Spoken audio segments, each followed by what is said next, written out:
It's Gorman in the morning with Fletcher and Ryder. Now, 92 KQRS. Gorman in the morning on Minnesota's 92 KQRS. Good Monday morning. It is August the 4th. Very glad to be back after a weekend. I'm here alongside Paul Fletcher. Yeah, it was a good weekend. Yours? The fact that I don't have anything that comes to mind tells me it was pretty good. Relaxing, at least. Yeah, very much so. Ryder? You'll be whistling zippity-doo-dah out of your holes.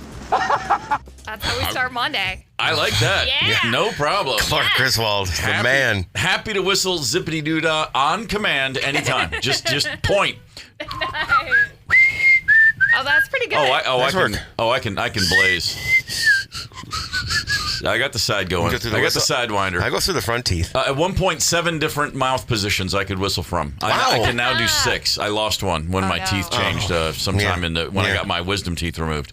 How cool was I as a kid? There was a lot of whistling going on. Hey, I'm feeling Minnesota. That means it's time for Paul Fletcher to give me some headlines. All right, Lonnie Anderson, born in St. Paul, raised in Roseville, went on to become a household name through her role as Jennifer Marlowe on the show WKRP in Cincinnati, has passed at the age of 79, just days before her 80th birthday. This followed a prolonged illness, according to her publicist. In a statement, her family said, "We are heartbroken to announce the passing of our dear wife, mother, and grandmother." I'd just like to say that WKRP in Cincinnati premiered when I was 13.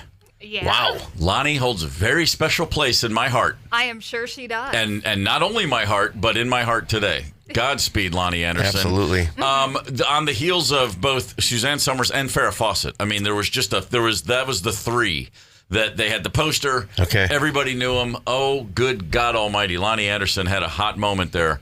And a good show. And shockingly, only 4 seasons. Yeah, I was surprised by that, too.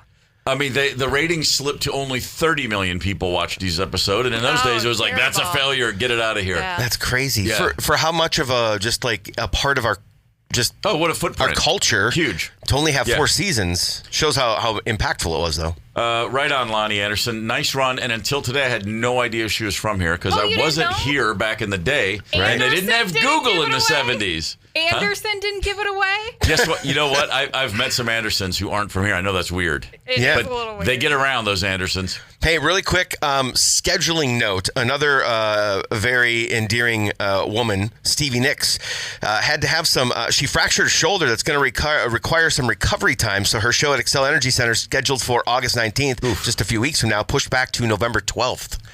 But it's just a reschedule, so all is not lost. I imagine she's going to have the best people helping her get through this rehab. But man, a shoulder's no fun for anybody, especially a 77-year-old. Absolutely. It's the Brewed in Minnesota exhibit at the Minnesota State Fair is returning for 2025, toting flights of award-winning beverages. They've set up shop again in the Horticulture Building, showcasing, get this, the flavor of more than 85 breweries and brew pubs from around the state. While there's a lot to learn in the exhibit, because it is an exhibit, it's likely the beer that people are going to line up for. This year, the Guild will serve up 7 different flights with more than 200 beers that rotate through its taps. So, figured that'd make some people happy to hear. So, I just want to do 2 quick fair thing shout outs. The Horticulture Building, I'm going to say, has the best bathrooms because they usually have like an attendant, at least in the women's bathroom, like directing you to open stalls and stuff like that. Nice. And the men's club usually has the cheapest beer you can find on the fairgrounds. So good to know. Wow, yes. all right. Cheap beer and clean bathrooms, man. That's a Win-win. foundation you can build an empire on. Yes. The Federal Trade Commission is warning consumers about a scam involving Amazon. Scammers are sending phony text messages. That's nothing new. That claim to be from Amazon, saying an item you bought has been recalled. The FTC says don't fall for it. Don't click on the link offering a full refund, or you could get ripped off by scammers who are after your money and personal information. Reminder: with Amazon or really any company, they're not going to text. Everything is handled within your account, so check and verify there before doing anything. I got an email over the weekend saying, hey, sorry, that FedEx thing's delayed. We're working on it, blah, blah, blah. It was really... and I was expecting a package from FedEx. I just think it was coincidental. Yeah. But I gave it the old, hang on, hold on. I've never seen an email like this. And then I said, I'm taking my training I was looked just at gonna say. I looked at the sender's email address, and it was like QX79 from Corkmore.net or something, and I was like, okay, this is not right. You remember the one we had a while back with the driver services texts that were going out? Yeah. I got one from Nebraska over the weekend. Excellent. Yeah, I'm like, I haven't driven in Nebraska in 15 years. Come on. Oasis fans attending the band's shows at London's Wembley Stadium are truly the kings and queens of beers. The Times of London reports that during the first 3 shows of the stadium, well, you know what? Let's do this backwards. Coldplay surpassed around 120,000 beers sold at their 2024 shows, 40,000 at Taylor Swift shows. Hold on. Per gig? What?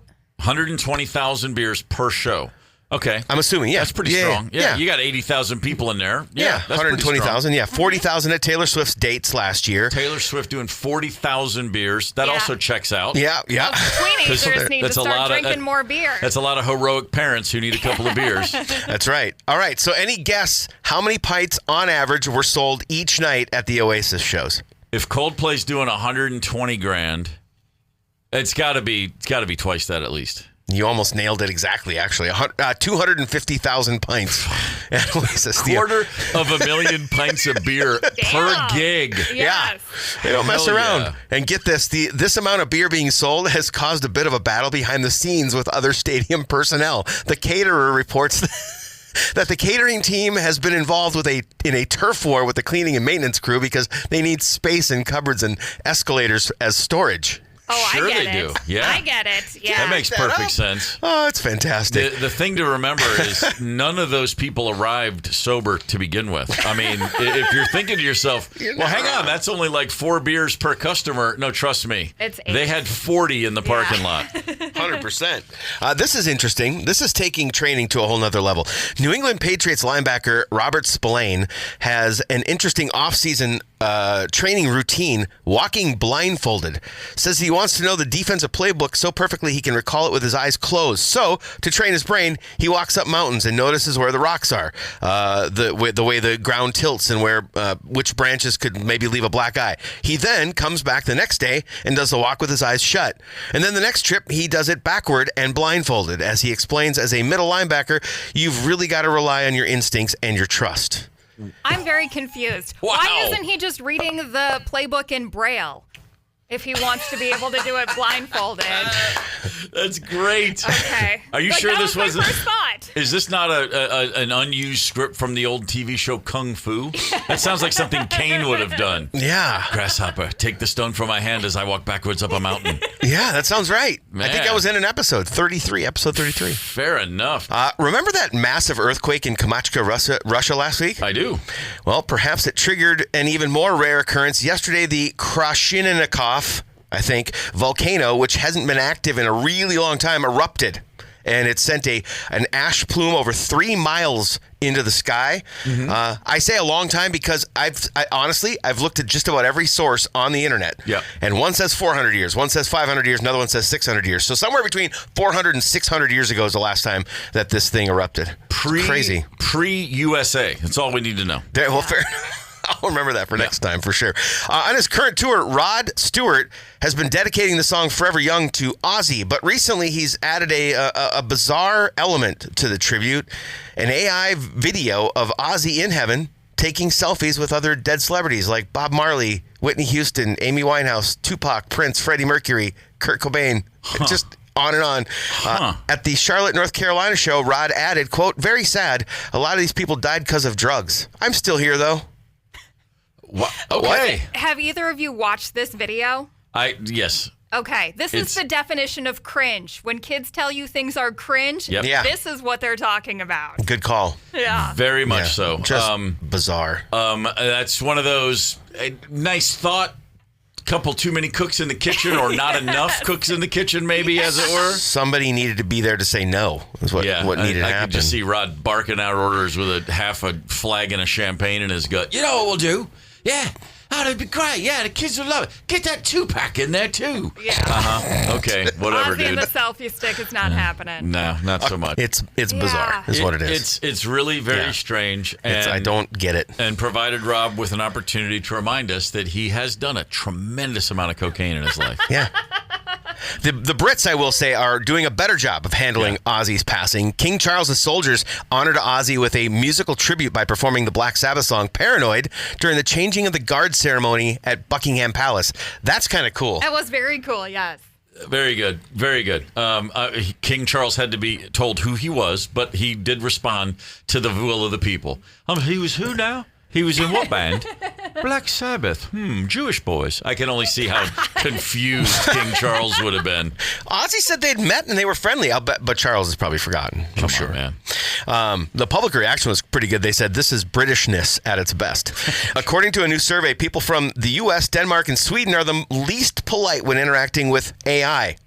As they say, we're least likely than others around the world to say please and thank you when telling our chatbot what to do. On the other end of the spectrum, India, Mexico, and the United Arab Emirates are the most polite. Score one for the Scandinavians. Never losing sight of the fact that it's not a real person and it doesn't care. It doesn't have feelings. It's being aware is what that is. Man, that's just some good old-fashioned Nordic horse sense right there. Appreciate that. I hold the door for people. I say please. I say thank you. I say sir. I say ma'am. There's a lot of Southern in me that is, I don't even question. It's just what I do. If I saw someone thank AI, I'd slap them in the head. Yeah. What the hell's wrong with you? That robot doesn't have feelings. That robot is gauging your ability to be polite as a way to then exploit your weakness. Although, if you say please and thank you when they inevitably take over, they may actually favor you. No, I'm going down swinging. So. I'm on the front lines of the robot wars. I've had enough. I'm tapping out. All right, sports, all yours. Hey, let's talk sports really quickly. Over the weekend, a few things happened. Jared Allen, only one of 382 members of the NFL Hall of Fame. By the way, 30,000 people have played in that league, over 30,000. Sure. Less than 400 have the gold jacket. Jared Allen, nice job, great speech. Kept it short comparatively. Yeah. My favorite part was he said, I learned from Brett Favre. I'm not going to be up here too long. Just a knock at Favre for taking too long. Wow. Jared Allen talking about why he played the game, the football side of his speech. Here's a good little bit. My why can be summed up with three things: fear, respect, and the pursuit of greatness. I'm talking about that healthy fear of failure. That type of fear that lets you get knocked down and then realize you don't want to get knocked down again. So you pick yourself up, you learn, and you improve. And respect. I've only played this game for two reasons: the respect of my peers and the respect of those who came before me. And the pursuit of greatness. When you respect something or someone so much that you want to honor that thing or that person by being the best you can possibly be. Wow. Get after it, Jared. Yeah, well said. My God. He also, during the speech, said, and of course the Vikings, as a Norseman by blood, as I'm Norwegian, it was only fitting that I become a Viking. Mm-hmm. Look at him pulling old Ryder's heartstrings over there. God bless him. Another score you may have missed over the weekend, the Lynx in Las Vegas on Saturday. They beat the Aces 111-58. Are you? That is, in league history, the biggest road victory ever. Wow. Yeah, that is an absolute 53 points on the road. That's like a college or high school score, that differentiation. That's what they call a good old-fashioned ass-kicking. Yeah. Also, Dejanay Carrington has joined the team. She was last year's most improved player. Okay. She is a defensive monster. She's tenacious and relentless, which is my way of saying that if she were an NBA player, she'd foul out in the first quarter of every game. The WNBA, however, is all about just letting people kick the snot out of each other. She leads the league in flagrant fouls, and she is now a member of the Lynx. So enjoy that, New York Liberty. Wow. We're coming for you. Yeah, bring it. And then finally yesterday, the Twins, I know this is going to sound crazy, they won a baseball game. Wow. 5-4 in Cleveland. This was their first victory in 6 days. They had a 4-game losing streak. First time they won a one-run game in Cleveland since August of 2020. That's 14 straight one-run losses in Cleveland. They've now completely broken that streak. Wow. They're off the schneid. And here comes the offseason. Can't get here soon enough.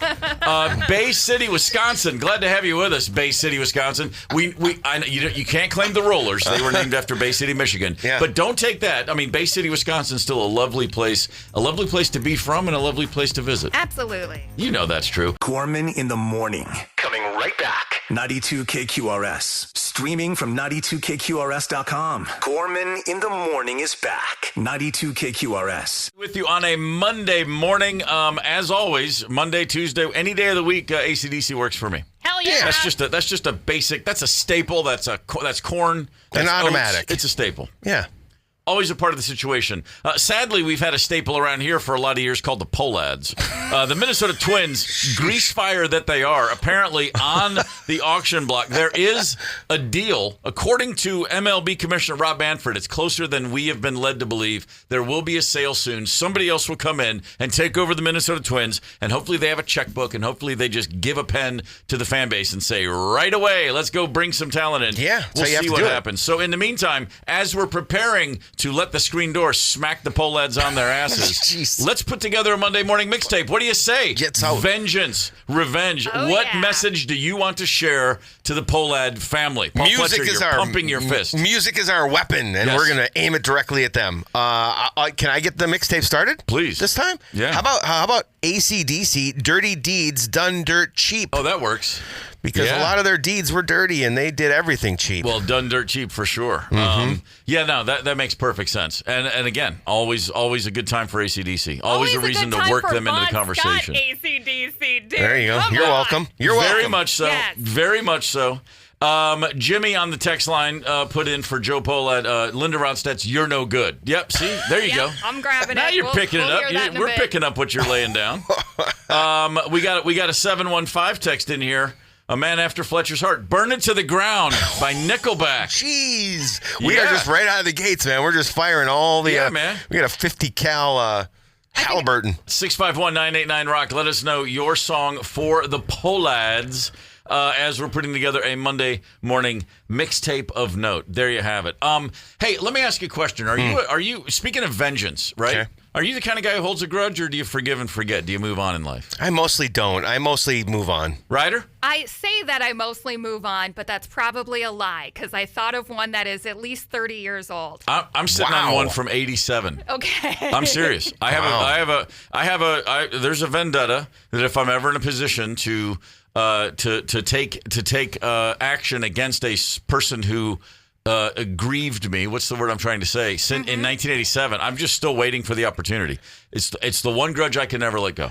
One I will say is if it's like pranks, prank wars, like that kind of stuff, then yes, I hold a grudge for forever. I'll hold something until I can get back at you. But like serious ones, yeah, let it go. No, I wish this were a prank. This is the one that's going to land me in prison one day. Anyway, Oh, wow. So think about that. Two things for you this morning. The Monday morning mixtape. Throw a vengeance tune towards the Polads as they are hopefully leaving town sooner than later. And think about it. What's the longest grudge you've ever held? How long can you hold a grudge? Well, listen, if it's the wrong sandwich, about 4 years apparently. Listen to this. Okay. A guy in New Jersey walked into a deli on Thursday and had a beef, so much so that he took a box cutter and attacked two people working behind the counter. Now, they're okay. Ooh. He got to them. They're going to be fine. No life-threatening injuries, but it's still a rough day at work, to say the very least. What was the beef? Well, here's one of the businessmen involved. A neighboring guy who watched it. He is explaining the story. He's like nuts, crazy. And he told him, you give me the eggplant in my sandwich, and my stomach was bothering me and stuff like that. Why you finish the sandwich? Why you come back like 4 years later? Okay, you put eggplant in my sandwich, and my stomach was bugging me. That's what he was saying. Yes. The dude was saying. So 4 years ago, he ordered a sandwich in there, and for whatever reason, there turned out to be some eggplant in the sandwich that the man was not expecting. It upset his stomach, and he's come back to take his vengeance. Did he come back for another sandwich and then that one pissed him off too, and so he's like, I've had it, or just out of the blue? Just came back Randomly? in, and there it was. Hey, man, I've been waiting to get back here. Yeah, came back all stabby. He's got Super stabby. Box cutter stabby. And so it just begs the question, what's the longest grudge you ever held that you acted upon? That's a question, really, for the ages. But really, are you the kind of person who holds a grudge? Have you got a grudge story? And how long can you hold on to it? I'm, like you said, Ryder, you love to think, no, I let things go. Water off a duck's back. There's a time and a place where everything has to roll.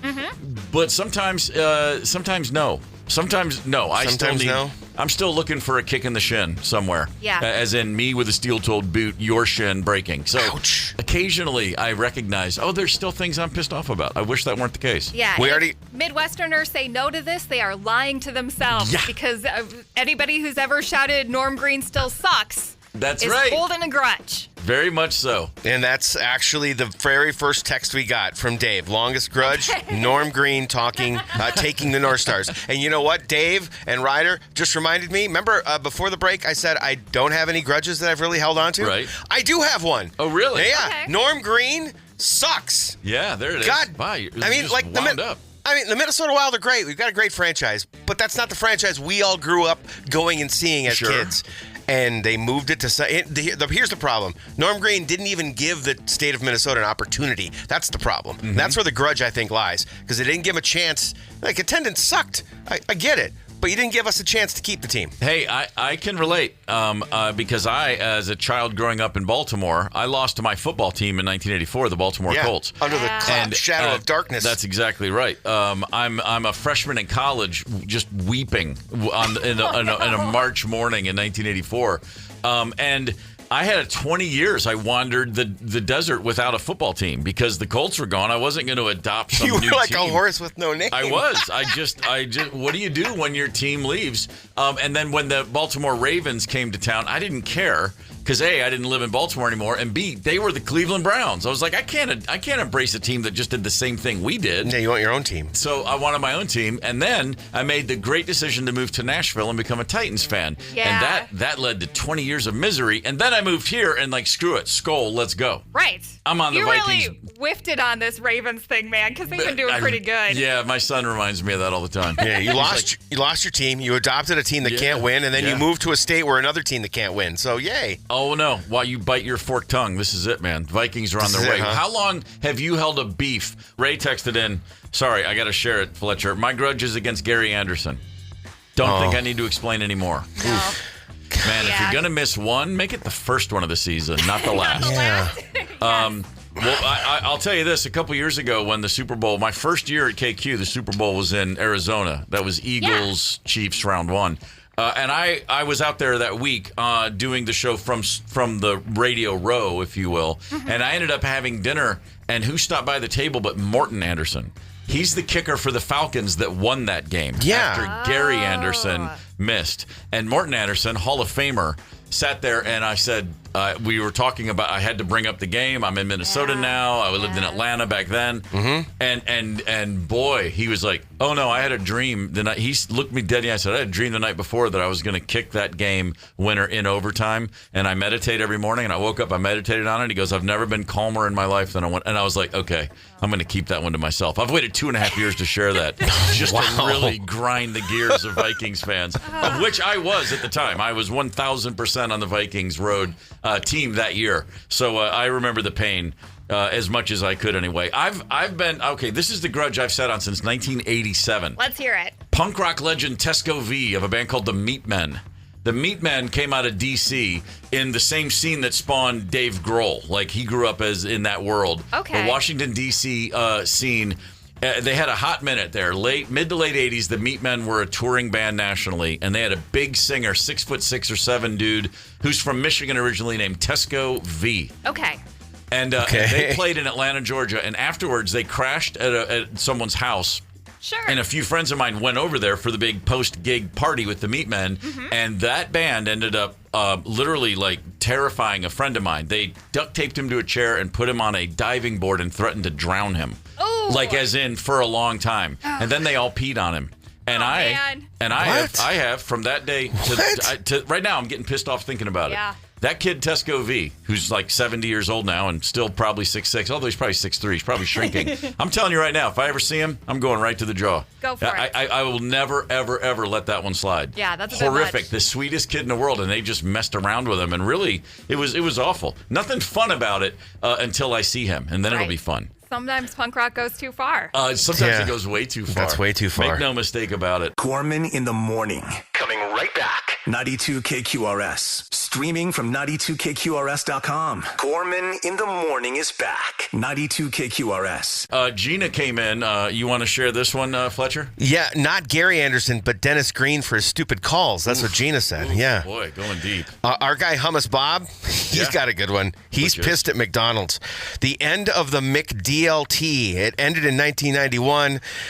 You remember that one, right? It had a hot side and a cold side? Oh, yeah. Yeah. The hot stays hot, the cold stays cool. Bob says he doesn't even go to McDonald's anymore, but he's still pissed off about it. Hey, man, listen. These are good. Man. These are good old-fashioned grudges right here, people. I'm still boycotting Apple because they took over the Uptown Bar, missed those Bloody Marys, and Nirvana played the Bleach tour there. By the way, nothing but respect for that. I mean, you refuse to be Steve Jobs' bitch, and I really like that about you.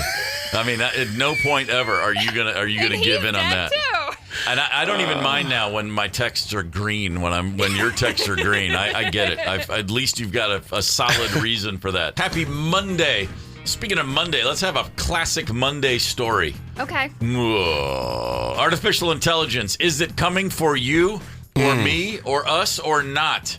On a list of most vulnerable jobs to have right now in the world of growing AI, there's a top 10. You're in trouble, and right there on the list, broadcast announcers and radio DJs. Yeah. We've got one of the most fun jobs, so I'm not surprised the robots want to take it. Of course they do. Yeah. Of course they do. Yeah, that's fair. I mean, I still keep waiting for someone to just send me like some weird email to send me a link of myself saying things I've never said. Because it could happen very easily. You know. If you get a call from me, I'll just tell you guys, if you get a call from me and it's from a weird number and it's like, hey, man, I just got arrested. I need $10,000 cash. That actually might be me. So anyway, good to know. But if it's from my kids, it's not real. All right. Also on the list, ticket agents, travel clerks. I didn't know there were still either of those things. Yeah, doesn't check out, does it? I've been booking my own flights and dealing with Ticketmaster online for so long. I didn't know we had those. Telephone operators, another thing I didn't realize. When's the last time I had a conversation with a telephone operator? I don't know, 30 years ago? 40 years ago when I was a kid? Nobody's at that switchboard. It's great to have conversations with our kids about things, and I'd be like, oh, yeah, you could just dial 0 and get all kinds of information from someone who was just sitting there. Operator. And they're like, what? Really? There was an operator would be, operators were standing by at all times for any reason. To help connect you to make prank calls and stuff when you're in, your early teens. Here's the tough one for me. Historians on the way out. That's troubling. Oh, yeah. That's troubling. I want an actual historian, please and thank you. Yeah, absolutely. Sort of like I want an actual, because I don't just work here, I also listen to the radio. Sure. I want actual people. Yeah. I mean, call me crazy. Interpreters and translators. Yeah, that one's... We make so much fun of Google Translate not getting things right. I don't know how this can be real. I don't know. See, I mean, the problem is you never know if it's right. Sometimes I'll just put something, like Rosemary speaks French, and so occasionally I'll just text her in French. I'm just taking it off the Translate app. Yeah. I don't know if it's right or not, and every now and then she'll go, what are you trying to say? I'm like, I thought I was asking for more coffee. Guess not. Oh, honey, my elephant's double parked. What are you talking about? I don't know. By the way, but we need to also mention the least vulnerable. If you're doing these jobs, here's where AI is not going to get in your way. So when we get the axe, this is what I need to go do. Floor sanders and finishers. You can't train a robot to do that? Apparently not. Rail track laying and maintenance equipment operators. What is that even? Trains, like rail track. Wow. You're laying down the rail track? No, man. You're good to you go. just wait until there's some kind of railway strike, and then you realize how reliant we still are on the railway. Oh, my God, yes. Yeah. Make no mistake about it. Motorboat operators. I'm not so sure about that.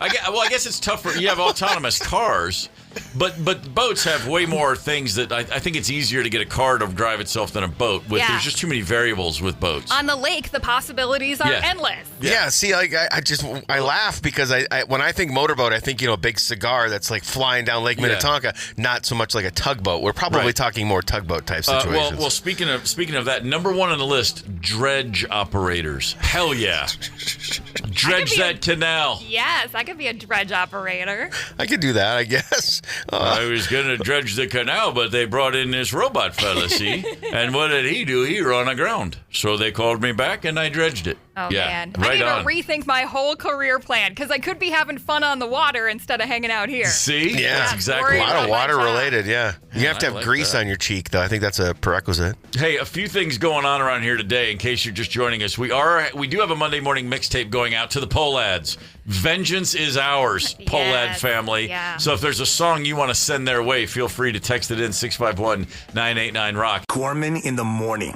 Coming right back. 92 KQRS. Streaming from 92KQRS.com. Gorman in the morning is back. 92 KQRS. Hey, we're putting together a Monday morning mixtape today, as we do. The Polad family, hopefully sooner than later on the way out. The team is apparently, the Minnesota Twins that is reportedly closer to a sale than we have been led to believe. Nah. Let's hope it happens ASAP.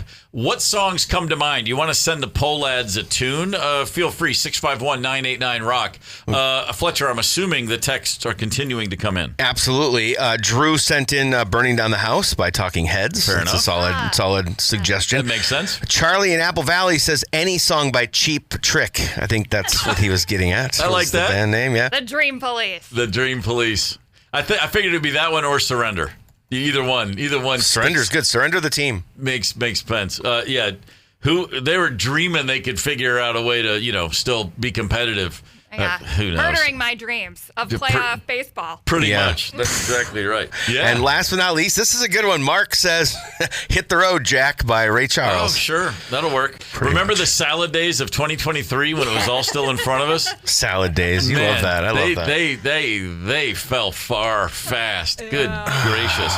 All right. 4 years ago, a guy walked into a deli in New Jersey and ordered a sandwich. Okay. 4 years ago. I love sandwiches. The sandwich had some eggplant in there, which he did not expect. I guess either they made the wrong sandwich or he ordered the wrong sandwich. Regardless, he got some unexpected eggplant.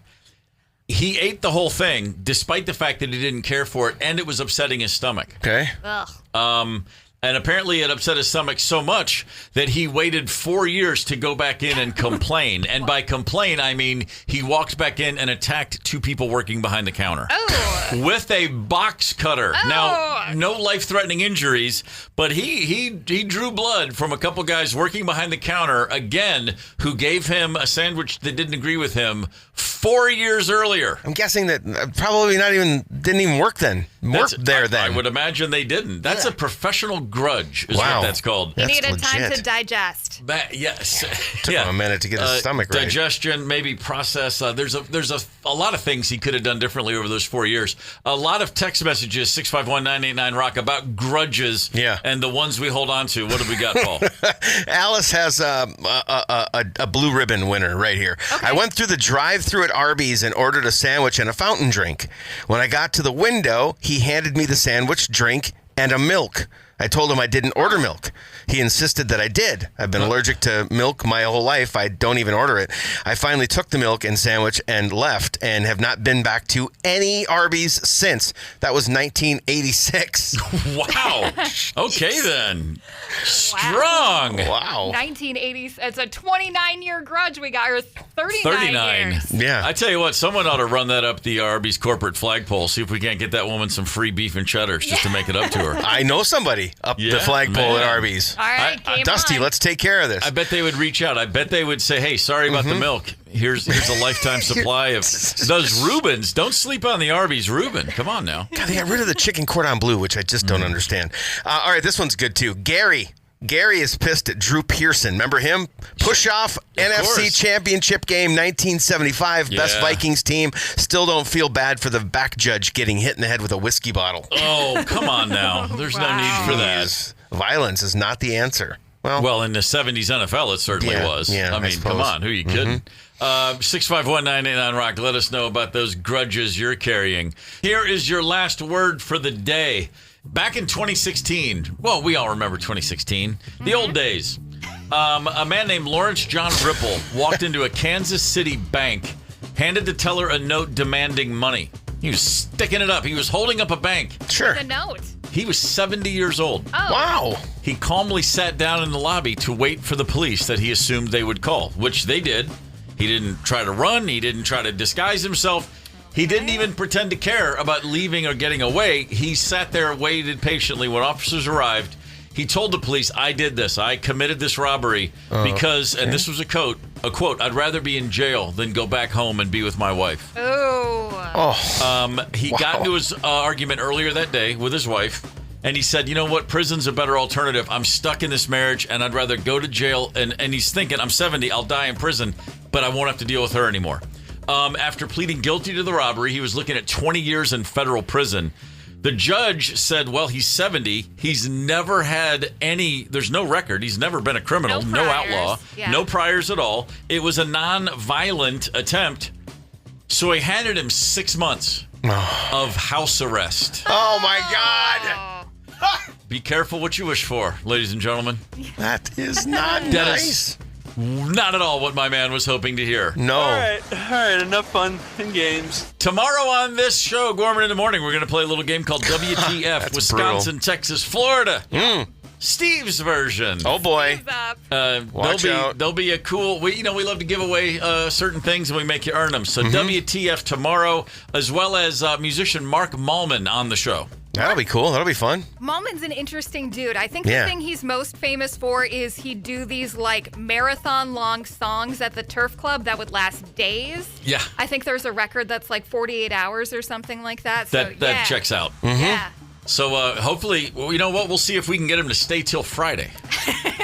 He can stay in here the whole time, the whole week. We'll never turn his mic off. What's coming up next on this very station, Fletcher? We got Avett Brothers tickets right around 12:30. Go commercial free just before noon, and then just packed with nothing but rock. Gorman in the Morning is also Gorman on the go. Get the 92 KQRS app and stream live, or catch the Gorman in the Morning podcast anytime. 92 KQRS.